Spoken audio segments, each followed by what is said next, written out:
The grove of Jetavana was serene, filled with the fragrance of blossoming jasmine under the golden afternoon sun. Monks gathered silently, anticipating the wisdom of the enlightened one. The Buddha gazed at him, his serene expression reflecting boundless compassion and unshakable wisdom cultivated over countless lifetimes. Javaka, the Buddha said, healing the body is noble, but healing the mind and spirit transcends bodily concerns. Javaka lowered his eyes, his heart heavy. How does one heal the mind when it clings to illusions unyieldingly? The Buddha placed his hands together, his voice calm. The disciples leaned in closer, their breath held as his words resonated through their hearts. Once there was a man who sought to build a home but ignored the foundation beneath. Buddha continued solemnly. Modern medicine, the Buddha continued, is like a gardener tending soil. Without the Dharma, healing remains incomplete like untended lotus blooms. The rains came, fierce and unrelenting, washing away his effort until only debris remained. Buddha concluded. Why did he fail? A younger disciple, trembling slightly, responded cautiously, Master, the man lacked wisdom to see the importance of the unseen foundation. Just as the lotus rises above muddy waters, healing arises amidst suffering. Nurtured by wisdom and boundless compassion, he taught. Javaka nodded slowly, absorbing the metaphor. Lord, how can a healer guide others when their own doubts remain unresolved? The Buddha smiled gently. A healer must first heal themselves, nurturing inner peace and unshakable understanding before healing others effectively. The young monk nodded uncertainly, his brow furrowing in thought. Yes, Master, but what has this pot to teach of vulnerability? Buddha smiled faintly, his voice calm and steady like a river. The assembly sat quietly, their thoughts flickering as candles in the wind, reflecting deeply on his teachings.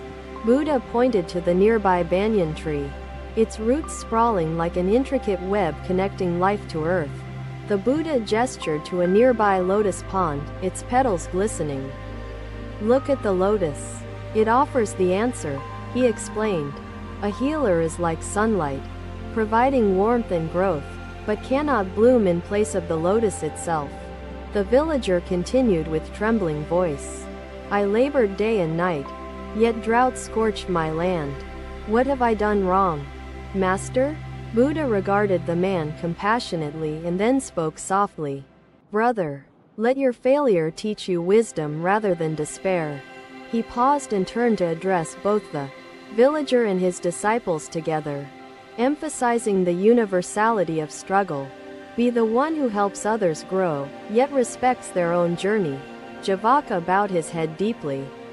Lord, I will strive to be like sunlight, nurturing growth without attachment or ego. The Buddha smiled. When healers let go of attachment and ego, healing becomes pure, transcending mere physicality into ultimate compassion.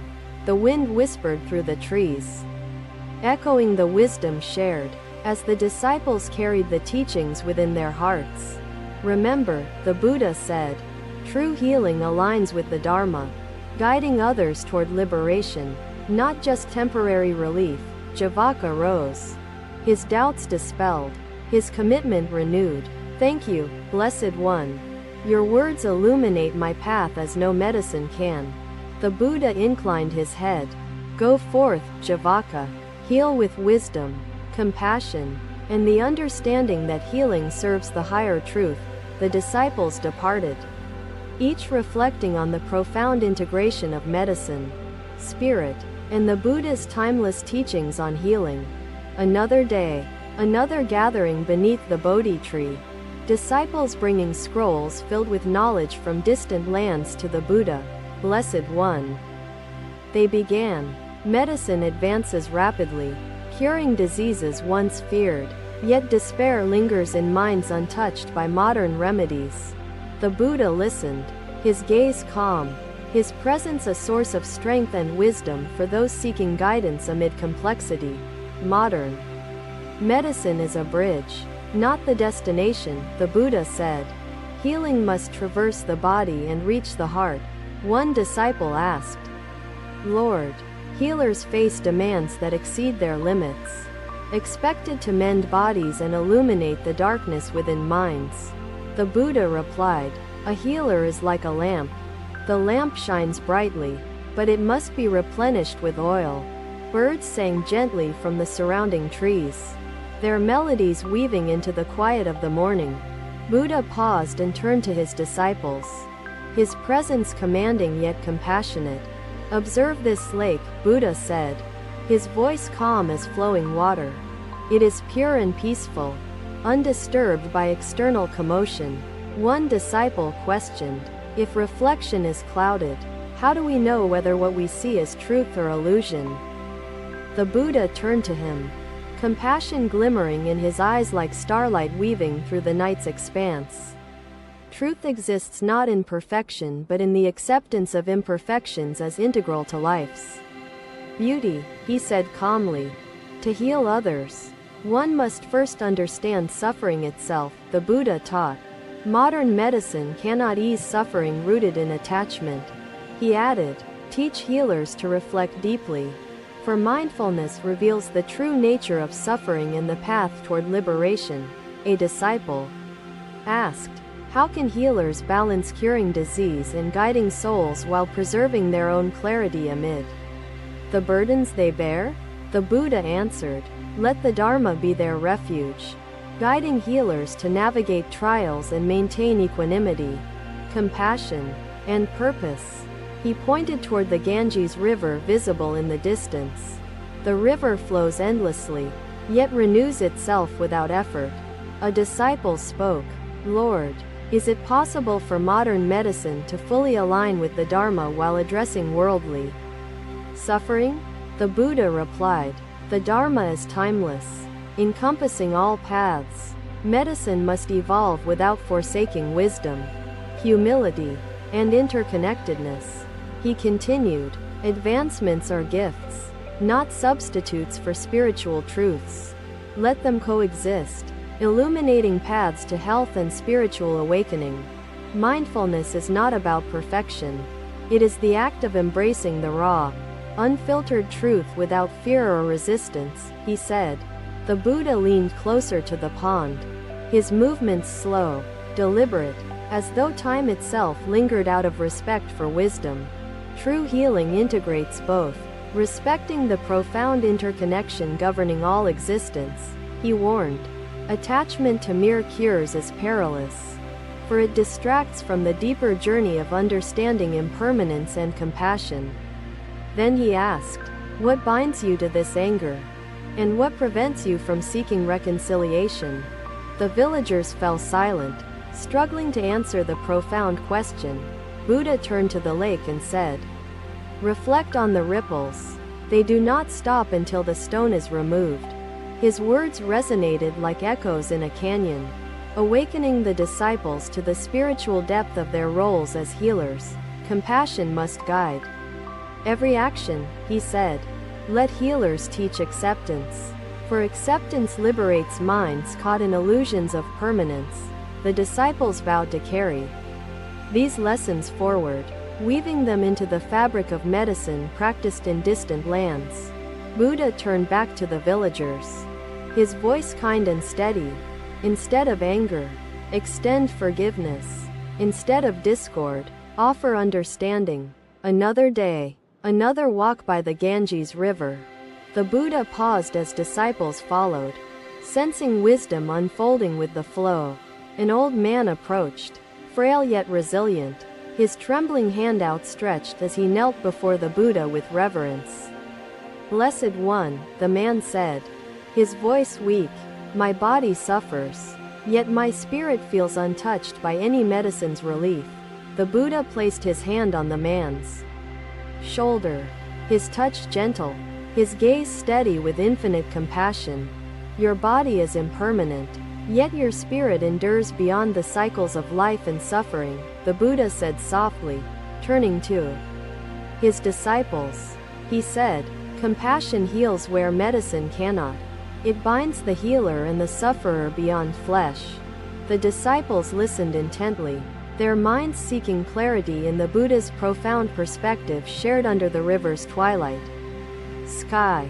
The body is the vessel, but the mind and spirit are the essence needing nourishment of wisdom and boundless compassion, he taught.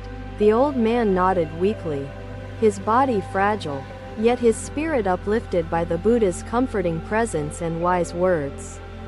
Compassion transcends the body's limitations, illuminating paths where medicine falters amidst the impermanence that governs all existence, the Buddha explained. A disciple asked, "Lord, how can healers integrate compassion as medicine itself when addressing suffering beyond physical ailments?" The Buddha replied, "Let compassion be the foundation of healing. It restores the essence untouchable by mere cures and remedies."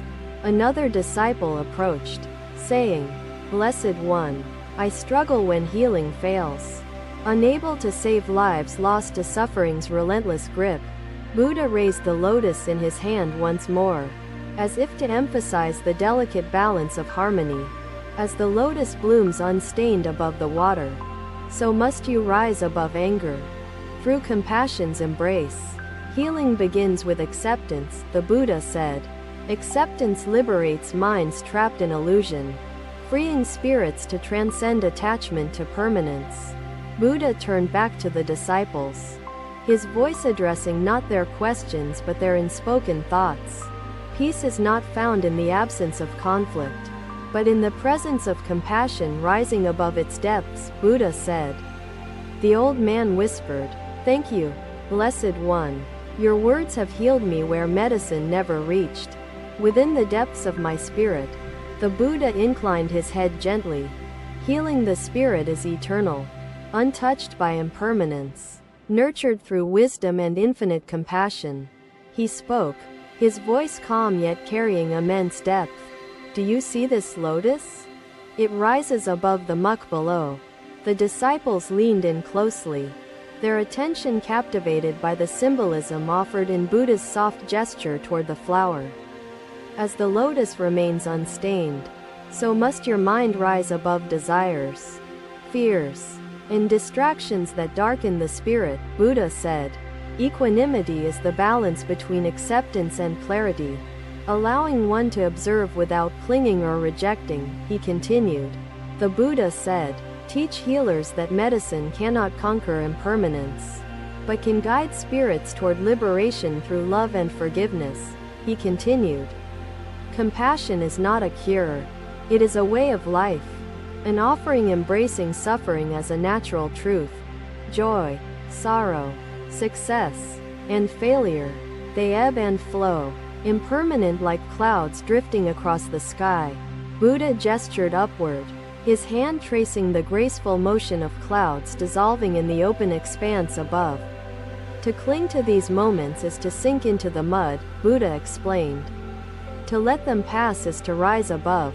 His disciples bowed their heads in silent thought, reflecting deeply on the teachings shared through the simple image of a lotus. Equanimity is not indifference, Buddha emphasized. It is the loving balance of an open heart and a clear mind amidst impermanence. Buddha's words settled over the assembly like dew upon leaves, absorbed quietly and without resistance. Thank you for watching. Buddha's teachings are always with you. Subscribe to our channel and we will see you in the next video.